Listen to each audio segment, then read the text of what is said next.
느헤미야 9장.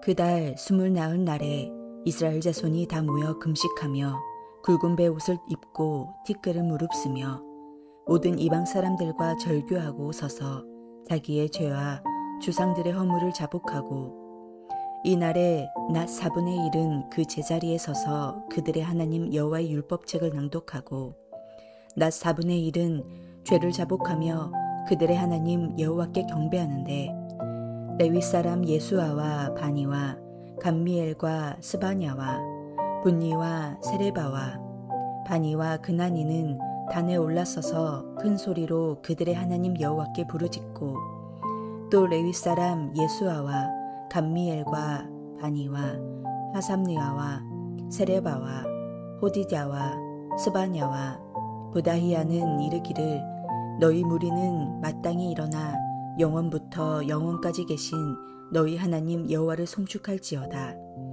주여, 주의 영화로운 이름을 송축하올 것은 주의 이름이 존귀하여 모든 송축이나 찬양에서 뛰어남이니이다. 오직 주는 여호와시라. 하늘과 하늘들의 하늘과 일월성신과 땅과 땅 위의 만물과 바다와 그 가운데 모든 것을 지으시고 다 보존하시오니 모든 천군이 주께 경배하나이다. 주는 하나님 여호와시라. 옛적에 아브람을 택하시고 갈대아 우르에서 인도하여 내시고 아브라함이라는 이름을 주시고 그의 마음이 주 앞에서 충성됨을 보시고 그와 더불어 언약을 세우사 가나안 족속과 헷 족속과 아모리 족속과 브리스 족속과 여부스 족속과 기르가스 족속의 땅을 그의 씨에게 주리라 하시더니 그 말씀대로 이루셨사오매 주는 의로우심이로소이다. 주께서 우리 조상들이 애굽에서 고난받는 것을 감찰하시며 홍해에서 그들의 부르짖음을 들으시고 이적과 기사를 베푸사 바로와 그의 모든 신하와 그의 나라 온 백성을 치셨사오니 이는 그들이 우리의 조상들에게 교만하게 행함을 아셨음이라. 주께서 오늘과 같이 명예를 얻으셨나이다. 또 주께서 우리 조상들 앞에서 바다를 갈라지게 하사 그들이 바다 가운데를 육지같이 통과하게 하시고 쫓아오는 자들을 돌을 큰 물에 던짐같이 깊은 물에 던지시고 낮에는 구름 기둥으로 인도하시고 밤에는 불 기둥으로 그들이 행할 길을 그들에게 비추셨사오며 또 시내산에 강림하시고 하늘에서부터 그들과 말씀하사 정직한 규례와 진정한 율법과 선한 율례와 계명을 그들에게 주시고 거룩한 안식일을 그들에게 알리시며 주의 종 모세를 통하여 계명과 율례와 율법을 그들에게 명령하시고 그들의 굶주림 때문에 그들에게 양식을 주시며 그들의 목마름 때문에 그들에게 반석에서 물을 내시고 또 주께서 옛적에 손을 들어 맹세하시고 주겠다고 하신 땅을 들어가서 차지하라 말씀하셨사오나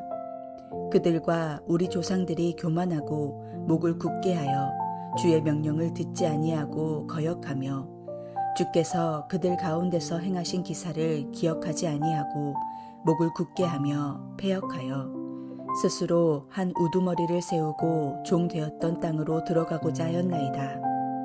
그러나 주께서는 용서하시는 하나님이시라. 은혜로우시며 긍휼히 여기시며 더디 노하시며 인자가 풍부하심으로 그들을 버리지 아니하셨나이다. 또 그들이 자기들을 위하여 송아지를 부어 만들고 이르기를 이는 곧 너희를 인도하여 애굽에서 나오게 한 신이라 하여 하나님을 크게 모독하여 싸우나 주께서는 주의 크신 긍휼로 그들을 광야에 버리지 아니하시고 낮에는 구름 기둥이 그들에게서 떠나지 아니하고 길을 인도하며 밤에는 불 기둥이 그들이 갈 길을 비추게 하셨사오며 또 주의 선한 영을 주사 그들을 가르치시며 주의 만나가 그들의 입에서 끊어지지 않게 하시고 그들의 목마름을 인하여 그들에게 물을 주어 40년 동안 들에서 기르시되 부족함이 없게 하심으로 그 옷이 헤어지지 아니하였고 발이 부르트지 아니하였사오며 또 나라들과 족속들을 그들에게 각각 나누어 주심에 그들이 시온의 땅 곧 헤스본 왕의 땅과 바산 왕 옥의 땅을 차지하였나이다. 오늘 본문에서 이스라엘 백성들은 하나님의 말씀을 듣고 자신들의 죄를 회개하며 고백하기 시작합니다. 2절을 보니 그들은 먼저 모든 이방 사람들과의 관계를 끊었다고 되어 있습니다. 이스라엘 백성들이 이방인과의 관계를 끊었다는 것은 그동안 자신들이 의지하던 것들과의 관계를 끊었다는 이야기입니다. 이것과 동시에 레위인들은 하나님을 찬양하기 시작합니다. 오직 우리 주님만이 우리의 하나님이심을 고백하는 것입니다. 이것은 서로 다른 두 가지 이야기가 아니라 사실 하나의 이야기입니다. 회개는 나의 죄를 자인하는 것과 동시에 내가 옳은 것이 무엇인지를 온전히 알았다는 의미를 갖고 있습니다. 내가 옳은 것이 무엇인지를 모르고는 내가 잘못된 것이 무엇인지 알 수 없습니다. 그래서 주님을 알지 못하던 사람이 회개할 것이 없는 것입니다. 옳은 것이 무엇인지를 모르면 내가 틀린 것이 무엇인지를 모르기 때문입니다. 우리는 무엇이 잘못된 것인가를 알려고 노력할 때가 있습니다. 무엇이 가짜인지, 무엇이 틀린 것인지 찾으려고 힘씁니다. 하지만 진짜를 모르면 우리는 가짜도 알 수 없습니다. 옳은 것이 무엇인지 모르고 옳은 길이 어디인지 모르면 우리는 무엇이 틀렸는지, 무엇이 잘못되었는지를 알 수 없습니다. 하나님의 은혜를 모르면 감사도 없습니다. 하나님의 인도하심을 모르면 순종함도 없습니다. 하나님을 찬양하는 사람만이 죄에서 자유할 수 있습니다. 하나님을 인정하는 사람만이 그 길을 찾을 수 있는 것입니다. 무엇이 잘못되었는지, 내 인생은 왜 그리로 꼬였는지, 어디서부터 문제였는지 후회하며 그저 돌아보지 마십시오. 우리의 생각과 우리의 경험으론 찾아도 찾을 수가 없습니다. 오히려 우리의 앞이 보이지 않을 때 뒤를 돌아보지 않고 눈을 들어 하늘을 바라보며 하나님을 찬양할 수 있어야 합니다. 주님이 나의 주인임을 고백하고 주님께 메시지를 받아들일 수 있어야 합니다. 그분이 나의 삶에 들어오셔야 비로소 나의 길이 보일 수 있기 때문입니다. 빛이 있어야 어둠이 사라지듯 진짜가 내 안에 있어야 우리 삶 가운데 가짜도 사라집니다. 가짜를 아무리 많이 알고 파악해도 진짜를 모르면 진짜가 될 수 없습니다. 잘못된 점을 아무리 지적하고 찾아도 진리를 모르면 그저 또 다른 잘못으로 흘러가게 되어 있는 것입니다. 오늘 백성들의 회개 기도를 가만히 보면 그 안에 담겨있는 한 단어가 있습니다. 그것은 바로 기억하는 것입니다.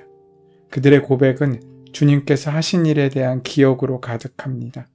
어쩌면 우리의 불신과 불신앙은 하나님께서 우리 삶 가운데 하신 일을 기억하지 못하고 망각하는 데부터 시작되는 것인지도 모릅니다.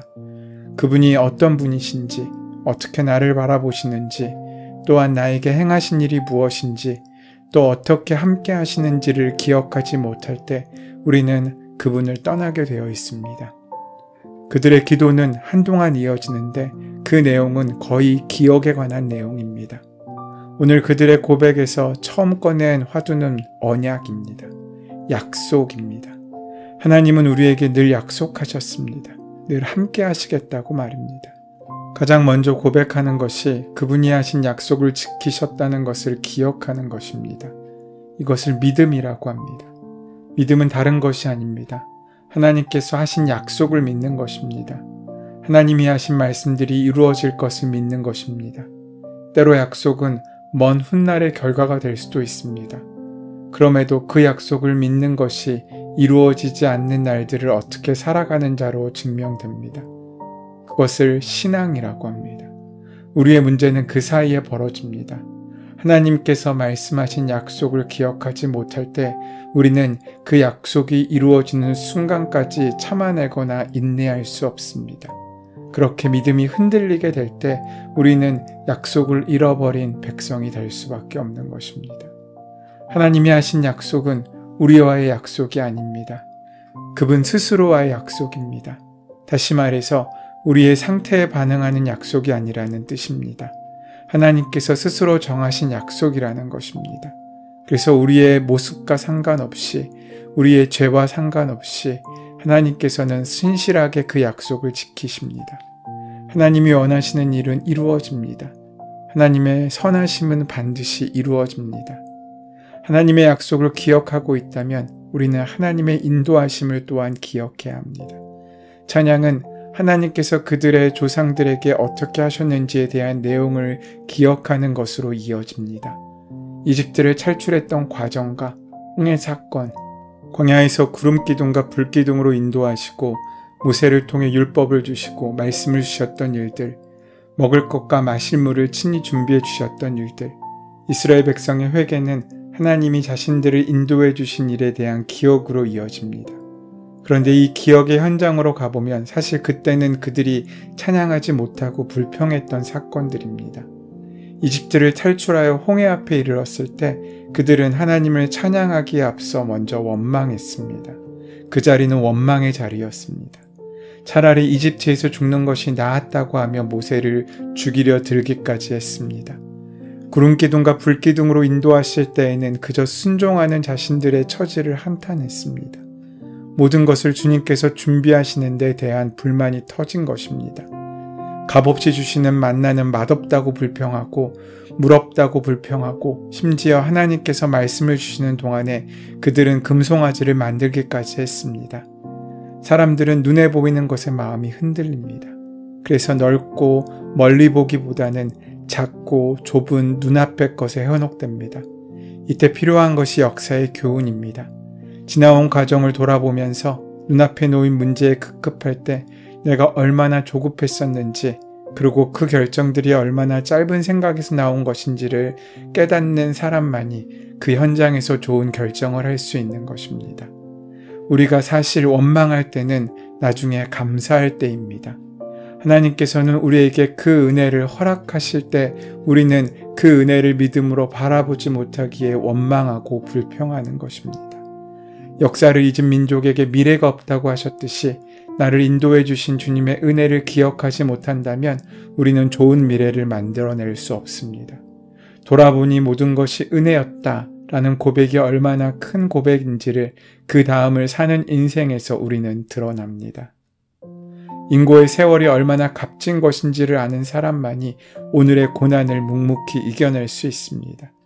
끝끝내 이겨내는 과정을 아는 사람만이 오늘 이 힘들고 어려운 인고의 시간을 버텨낼 수 있기 때문입니다. 그 은혜의 무게는 감사에서 나옵니다. 아무리 주님의 사랑이 크고 넓어도 그 사랑을 인정하며 감사로 받아들이지 못하면 그 은혜는 이미 은혜일 수 없습니다. 아무리 먹을 것이 많아도 그것을 온전히 누리지 못하고 시간이 지나면 그 음식은 더 이상 먹지 못하는 쓰레기로 전락하게 될 뿐입니다. 오늘 본문 19절 이후의 고백을 보면 그 미묘한 변화를 읽을 수 있습니다. 이런 것입니다. 구름기둥은 하나님께서 광야의 백성을 인도하는 길잡이였습니다. 불기둥은 밤에 이들을 지키는 불처럼 사용되었습니다. 그런데 어떤 이들에게는 이 구름기둥이 힘들었을 것입니다. 구름기둥이 뜨면 길을 떠나야 하니까 말입니다. 여행도 가기 싫은 사람에게는 귀찮은 일이 됩니다. 그들의 고백의 중심은 이제 하나님은 이런 분이시다 해서 나는 이렇게 생각한다로 변하고 있습니다. 그 구름기둥이 얼마나 귀한 것인지를 발견하고 있는 것입니다. 그것이 일상에서 감사하는 마음을 갖는 것입니다. 어떤 일도 감사로 받아들이면 귀한 것이 됩니다. 우리의 삶은 하나님께서 주관하십니다. 그것을 오늘 본문 20절은 이렇게 말합니다. 선한 영을 주셔서 그들을 슬기롭게 하셨다라고 말입니다. 만나를 주실 때도 마찬가지입니다. 그것이 어떤 맛인지 알 길은 없습니다. 그러나 일하지 않고도 얻을 수 있는 먹거리임에는 틀림없습니다. 그 만나는 공평했고 조건이 없었습니다. 나이나 성별에서부터 믿음이나 성품에 이르기까지 차별이 없었습니다. 착하든 악하든 좋든 나쁘든 누구에게나 어김없이 주어졌습니다. 하나님의 은혜와 사랑은 그렇게 차별이 없었던 것입니다. 그런데 딱 한 가지, 그 은혜와 사랑이 차별 없는 온전한 은혜와 사랑이 되려면 해결해야 할 것이 있었습니다. 그것은 바로 사람의 반응입니다. 감사하게 먹으면 공짜로 주어지는 차별 없는 사랑이지만 그 감사를 잃으면 매일 똑같이 먹어야 되는 지겨운 음식이 되고 마는 것입니다. 그들은 마지막으로 부족함이 없었다고 고백하는데 돌아보면 우리의 인생이 그렇습니다. 어렵게 이 자리까지 왔고 힘들게 버텨왔지만 돌아보면 늘 채워주셨고 늘 인도해 주셨음을 우리는 알 수 있습니다. 그것이 선한 영이고 감사입니다. 세상의 사람들은 재산이 얼마나 많은지로 그 인생의 성공과 실패를 말하지만 오늘 고백하는 이들은 헐벗지 않음에 감사하고 크게 해를 당하지 않음에 감사하고 있습니다. 아주 작은 일에 감사하는 삶의 고백입니다. 그렇게 은혜는 감사에서 오는 것입니다. 감사가 은혜를 풍성하게 하고 감사가 사랑을 뜨겁게 만드는 것입니다. 오늘 우리도 그 감사의 하루를 살 수 있기를 소원합니다. 오늘의 고백처럼 작은 일에서부터 감사를 찾을 수 있기를 바랍니다. 우리의 감사로 하나님의 은혜가 빛나는 소중한 하루를 살아가는 저와 여러분 되시기를 소원하고 축원합니다. 은혜의 주님, 우리가 주님의 사랑을 기억하고 그 약속을 성실히 믿음으로 붙잡음으로 우리의 모든 삶의 순간순간들이 하나님의 은혜의 시간임을 기억하고 그 은혜를 누리며 살 수 있도록 채우시고 인도하여 주시옵소서. 우리 주 예수 그리스도의 이름으로 기도드립니다. 아멘. 이제 오늘 우리에게 허락하신 말씀이 나에게 주시는 말씀으로 만나지기 위하여 오늘 본문의 말씀을 깊이 묵상하시고 기도하시는 시간 가지도록 하겠습니다. 함께 기도합니다.